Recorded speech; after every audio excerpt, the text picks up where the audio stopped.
নির্বাচন কমিশনের পক্ষ থেকে প্রকাশিত হয় খসড়া ভোটার তালিকা। তার মধ্যে জীবিত মানুষকে মৃত করে দেওয়া হয়। এছাড়াও স্থানান্তরিতভাবে কিছু জায়গায় মানুষের নাম বাদ যায়।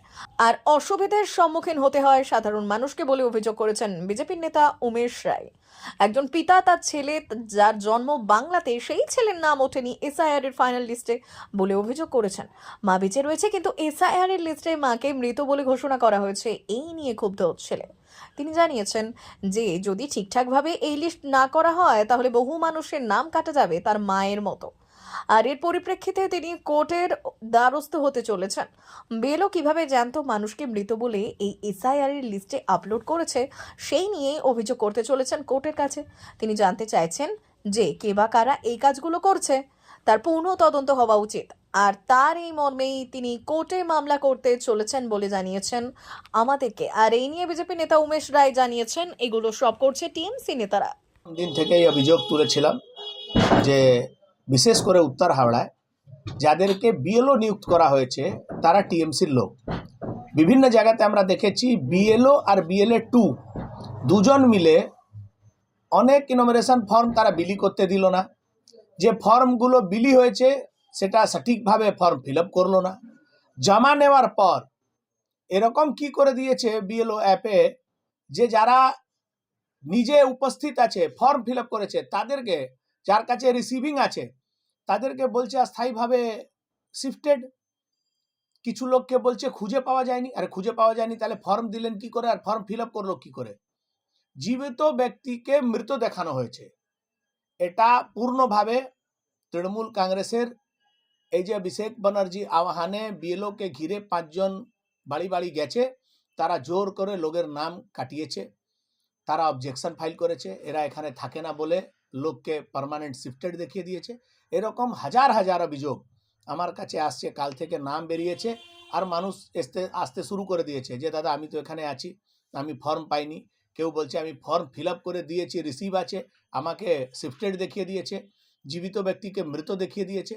এই ধরনের প্রচুর অভিযোগ আছে। ইলেকশন কমিশনকে বুঝতে হবে যে এরা সব সময় বিভিন্ন ধরনের ভোটকে বাধিত করার চেষ্টা করে, রিগিং করেছে, সাইন্টিফিক রিগিং করেছে। এবার তো ভোটার লিস্ট থেকে নাম বাদ দেওয়ার একটা বড় চক্রান্ত করেছে। এই চক্রান্তকে আমরা পর্দাফাশ করছি, নির্বাচন কমিশনকে জানাচ্ছি। আর যাদের নাম বাদ গেছে তারা সমস্ত লোক ফর্ম 6 ভরে নিজের নাম আবার ভোটার লিস্টে তুলতে পারবে। এটা কি মনে করছেন তৃণমূল করেছে? নিশ্চিতভাবে আমি খুলে এটা দেখুন, এরা এই পুরো বিষয়তে সব থেকে বেশি ভয়তে ছিলেন মমতা ব্যানার্জি। ওনার ভয় ছিল ওনার সব নাম কেটে যাবে, ওনার ওই যে দুধেল গাইদের নাম কেটে যাবে। তার জন্য উনি তো ওপেন আহ্বান করে দিয়েছেন যে আমাদের অফিসে যান, যে ডকুমেন্টসের প্রয়োজন সে ডকুমেন্টস নিয়ে নিন। এখন তো খেলা একটা পার্ট শুরু হয়েছে। এরপরে যাদেরকে হেয়ারিংয়ে ডাকবেন সবার কাছে তো টিএমসি জাল কাগজ তৈরি করে দিয়ে দিচ্ছে, কাস্ট সার্টিফিকেট দিয়ে দিচ্ছে, জমিনের কাগজ দিয়ে দিচ্ছে। এই সব কাগজ দেখিয়ে ওরা নিজের নাম তুলে নেবে। ইলেকশন কমিশনকে একটু আর সতর্ক আর অ্যালার্ট থাকতে হবে। কালকেই তো ডিএম প্রেস কনফারেন্স করে তো বাতিল হয়েছে, তো ঠিক হয়েছে, এটা তো করেছে। উনি তো আপনাকে তথ্য দিয়েছেন যে কত ফর্ম দিয়েছিলেন, কত ফর্ম ফেরত এসছে আর কত লোকের নাম বাদ যাচ্ছে। কিন্তু এই নামগুলো কেন বাদ যাচ্ছে এর পিছনে কত বড় ষড়যন্ত্র। আপনি হাওড়া জেলায় 16টা বিধানসভা, হাওড়া প্রশাসনিক জেলাতে ওই 16টা বিধানসভার মধ্যে সব থেকে বেশি নাম বাদ যায় উত্তর হাওড়ায়। কোনো জায়গায় 8,000 যায়, কোনো জায়গায় 9,000 যায়, আর উত্তর হাওড়ায় 60,000 নাম বাদ যায়। এটা বিএলওদেরকে প্রভাবিত করে, নিজের বিএলএদেরকে লাগিয়ে, মানুষকে ভয় দেখিয়ে, বিএলওদেরকে ভয় দেখিয়ে ফর্ম ফিল আপ করেনি বলে এই আজকে এই পরিস্থিতি তৈরি হয়েছে। মানে এর পিছনে তৃণমূলের একদম পুরোপুরি তৃণমূলের ষড়যন্ত্র আছে। ইলেকশন কমিশনকে বারবার প্রেসার ক্রিয়েট করেছে, বিএলওদের উপরে প্রভাব দেখিয়ে এই সমস্ত 2 নম্বরই কাজ করেছে। আপনার বাড়ির একজন জীবিত মানুষকে মৃত ঘোষণা করেছে এসআর এতে, কি মনে করছেন? কার এটা? আমার বাড়িতে 4টে ভোটার, আমি, আমার বউ, আমার বাবা, আমার মা, 4 জন ফর্ম ভর্তি ফিল আপ করে দিলাম। বিএলওকে ফোন করলাম, বিএলও বলছে যে আপনি আরিয়ান গেস্ট হাউসে চলে আসুন। সে বিএলওর নাম হচ্ছে আপনার কি সিং, সঞ্জীব সিং। ফর্ম দিয়েছি, ফিল আপ করেছি, ভালো করে চেক হয়েছে। একটা ফর্ম দেখুন, এটা এখানে দেখালাম আপনাকে, 4 জনই 4টা ফর্ম সই করে দিয়েছে। দেওয়ার পর কালকে যখন ইলেকশন কমিশন ওয়েবসাইটে গেলাম, দেখলাম যে আপলোড করা হয়েছে যে কার কার নাম বাতিল হয়েছে, তার মধ্যে আমার মাকে মৃত্যু ঘোষিত করা দেওয়া। তখন আমি ফার্ম নিয়ে গেলাম বিএলও কাছে, বলছে কি করে হয়ে গেল আমি বুঝতেই পারছি না। তার আর কি বলা যাবে, দেখুন আপনার সামনে তো আছে। কি মনে করছেন কি কি কারণে এটা হয়েছে? এরা সব মানে বিএলও নোংরামি কাজ করছে। কিরকম? তো যে যত বিএলওগুলো বিএলও ঘুরছে ওর সাথে মিলিয়ে মিশিয়ে নাম কেটে দাও আর নাম বাতিল এটা করে। কি মানে আমাদের রাজ্য সরকারের যে বিএলএরা রয়েছে তাদের কারণে? চাপের জন্য করতে হচ্ছে কি? সেটা তো রাজ্য সরকারের যে ইলেকশন কমিশন আছে তার চাপে হয়েছে এইসব। তো আপনি তো বুঝতেই পারছেন, না চাপে হলে জিন্দা মানুষকে মারা যাবে। যদি না চাপ থাকে, হয়তো আমার একটা মা আছে এর নাম বাদ গিয়েছে, আরও অনেকগুলো হয়তো এরকম করেছে। দেখুন কি হচ্ছে। না, তৃণমূল তো বিএলএ দিয়েছে। বিএলএ গাফিলতিতে কি এটা হয়েছে? তৃণমূল বিএলএ দেখ, সিপিএম দিক, বিজেপি দেখ, তার চাপে তো করে যাবে না। ইলেকশন কমিশন তো দায়িত্ব দিয়েছে বিএলওকে দায়িত্ব দিয়েছে। তো যদি টিএমসি কোনো বিএলও চাপ দে, সিপিএম কোনো বিএলও চাপ দে ও কাজটা করে দে, তো ধরা পড়বে কে? দায়িত্বটা কার?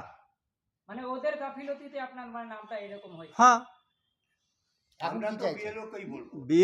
বিএলও যে কাজ করছে একদম নিশ্চয়ই রাজ্য সরকার যে ইলেকশন কমিশন আছে তার চাপে কাজ করছে, তার জন্যই এরকম হয়েছে। এখন কি চাইছেন? এখন চাইছি আমার মায়ের নামটা চলে আসুক আর কি। টেনশনে আছে। হ্যাঁ, মা খুব টেনশনে আছে। মায়ের নাম কি আর আপনার নাম? মায়ের নাম গায়ত্রী তিওয়ারি, আমার নাম জিতেন্দ্র কুমার তিওয়ারি। এইটা নিয়ে কি অভিযোগ করবেন কোনো জায়গায়? অভিযোগ করবো তো কোর্টে যাব, কোথায় যাবে? কোর্টে যাব, নিশ্চয়ই কোর্টে যাব, 100 বার যাব। এইটা আপনার যেটা হয়েছে, হ্যাঁ, যে করেছে কেন হয়েছে সেটা তো মানে তদন্ত তো করতে হবে। কেন হলো এই জিনিসটা, কেন হলো তার তদন্ত হবে না? কে করেছে, কার চাপে করেছে? আমি ছাড়বো না, আমি তো যাবো কোর্টে। एसआईआर हुआ है। हाँ हाँ हाँ, नया हाँ। नाम का लिस्ट निकला है, उसमें हाँ। आपको मृत घोषित किया गया है। आपको हाँ। कैसे लग रहा है? मैं बहुत टेंशन में हूँ। लगता है कि तबीयत मेरा ख़राब हो जाएगा। ऐसा नहीं होना चाहिए, ये किसी के दबाव में हुआ है। आपको तो क्यों ऐसा हो गया, क्या लग रहा है आपको? उन लोग का धोखाधड़ी से सब मिला हुआ है। पार्टी मिल के सब ऐसे कर रहा है, जिंदा आदमी को मृत घोषित कर रहा है। तो ये तो गलत बात है ना। अच्छा, फॉर्म तो आप ही खुद फिलअप किए थे? हाँ हाँ साइन हाँ, के साथ signature हाँ किया अपने था? हाथ से क्या क्या किए थे फॉर्म में? फिलअप किए थे खुद से? नाम लिखे थे अपना। हाँ, फिर उसके बाद भी आपको मैंने मरा हुआ देखिए सब ऐसे नहीं, सीधा कर। सब देखिए, जिंदा आदमी को ये लोग मृत घोषित करके, ये सब जालसाजी है। राज्य सरकार का हो चाहे किसी का हो, ये सब धोखाधड़ी हो रहा है। कितने आदमी को मरा हुआ घोषित करके अब बस जीतने का अपना प्रयास हो रहा है। ये वोट के चलते कर रहा है। हाँ, ये सब वोट के लिए, सामने वोट भी तो है। हाँ, इसीलिए सब हो रहा है कि जिंदा को मरा दो, अब बस अपना वोट करके जीत जाओ। अभी क्या चाह रहे हैं आप? ये मेरा सही काम होना चाहिए, मेरे को जिंदा दिखाना चाहिए ना, मेरा काम हो जाना चाहिए। उससे टेंशन में है आप? हाँ, हम बहुत टेंशन में है। मेरा लगता है तबीयत खराब हो जाएगा। मैं रोगी आदमी हूँ बहुत। आप कितना साल से यहाँ पर हैं मैंने? हम तो बहुत साल से हैं, तभी 70 80 90 साल से। 90 साल से यहाँ पर? हाँ, मेरा जन्म भी यहीं पे हुआ, शादी भी हुआ तो हम यहीं पे रहने लगे। तब भी आपका हाँ, मैंने मेरे ऐसा था? ससुर रहते थे, सास रहती थी, तब से मेरा पति बेटा सब हम लोग यहाँ पर रहते हैं। আমার ছেলের ফর্ম ফিল আপ করা হয়েছিল। ফিল আপ করার পরে সব ওকে করে আমি বিএলওকে দিয়েছিলাম, বিএলও রিসিভ করে নিয়েছিল। নেওয়ার পরে যখন কালকে ফর্ম লিস্ট বেরোয় তখন দেখি যে আমার ছেলের নাম বাতিল হয়ে গেছে। তাতে লেখা হয়েছে কী কারণে বাতিল হয়েছে, লেখা হয়েছে খুঁজে পাওয়া যায়নি, অনুপস্থিত। কিন্তু আমি যদি খুঁজে পাওয়া যায়নি তাহলে আমার ছেলে ফর্ম জমা পড়লো কী করে, রিসিভিং হলো কী করে? তখন যখন বিএলওকে জিজ্ঞেস করা হলো তখন বলল যে এটা কোথাও ভুল হয়েছে, ভুল বুঝতে হয়েছে। আমি বললাম ভুল বুঝতে হয়নি, এটা গাফিলতি আপনাদের তরফ থেকে হয়েছে, আপনারা কেউ জেনে বুঝে এটা করেছেন আমার মনে হয়। কেন সব রকম কাগজ যদি ঠিক থাকে, সব ওকে থাকে, আমার ফর্ম ওকে থাকে, আমি রেফারেন্স ঠিক দিয়েছি, তার সত্ত্বে রিসিভিং নেওয়ার পরে কি করে হতে পারে যে আমি অনুপস্থিত ছিলাম? আপনার ছেলের বয়স কত? আমার ছেলের বয়স এখন 29 বছর। সে এর আগে ভোট দিয়েছে, এর আগে নাম ছিল, এখানে জন্ম, এখানে পড়াশোনা করেছে, এখানে মাধ্যমিক পাস করেছে, ওর হেন কোনো ডকুমেন্ট নেই যেটা ওর কাছে নেই। ও তো এবারে ফর্ম যখন ফিল আপ করে তখন তো সাইনও করেছে তো। না ওটা নিয়ম ছিল যে ও যদি না থাকে, বাইরে থাকে, তার বাড়িতে তার বাবা বা আত্মীয় ফর্ম সই করতে পারে। যে সেই জন্য আমি আমার ছেলের ফর্মটা আমি সই করেছিলাম, আমি জমা দিয়েছিলাম। ওরা দেখে দিয়েছে কি মানে এখানে পাওয়া যায়? ওরা লিস্ট যখন বেরিয়েছে, লিস্টে দেখেছি যে দেখা যাচ্ছে যে অনুপস্থিত খুঁজে পাওয়া যায়নি। এটা কি কারণে হয়েছে বলে মনে করছেন?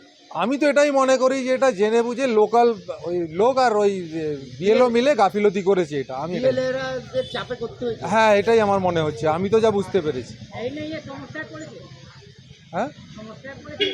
না কোনো সমস্যা নেই। মানে নামটা উঠেনি তাহলে সমস্যা তো নিশ্চয়ই পড়বে। হ্যাঁ, এটার নাম না উঠলে তো সমস্যা পড়বেই। তারপর আমাকে আবার নতুন করে ফিল আপ করতে হবে 6 নম্বর দিয়ে। একটা লোকের নাম 10 বছর ধরে আছে, তার সত্ত্বেও কিন্তু নতুন করে ভরতে হচ্ছে। আলাদা একটা আবার টেনশন হলো। আবার ওরা হেল্প করতে রাজি আছে, কিন্তু ব্যাপারটা হচ্ছে যে আবার একটা নতুন মাথা হলো।